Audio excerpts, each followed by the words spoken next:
সিংহার মধ্যে ফু দিয়ে দিবেন। তিনি কিভাবে আল্লাহ তাআলার আদেশে খায় রয়েছেন। আল্লাহ রাসূল সাল্লাল্লাহু আলাইহি ওয়াসাল্লাম যখন মিরাজে গেলেন, মিরাজে যাওয়ার পরে হযরত ইসরাফিল আলাইহি ওয়াসাল্লামের সাথে দেখা। আল্লাহ রাসূল সাল্লাল্লাহু আলাইহি ওয়াসাল্লাম ইসরাফিল আলাইহি ওয়াসাল্লামকে সালাম দিলেন, কিন্তু হযরত ইসরাফিল আলাইহি ওয়াসাল্লাম সালামের কোনো জবাব দিলেন না। জিবরাইল আলাইহিস সালাম বলেন, ইয়া নবী, ইয়া রাসূলুল্লাহ, আপনি জানেন কি ইনি কে? রাসূল সাল্লাল্লাহু আলাইহি ওয়াসাল্লাম বললেন যে কে ইনি?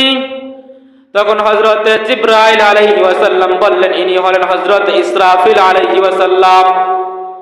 তখন আল্লাহর নবী ইসরাফিলকে জিজ্ঞাসা করেন, হে ইসরাফিল, আমি তোমাকে সালাম দিলাম, সালামের জবাব দিলে না কেন?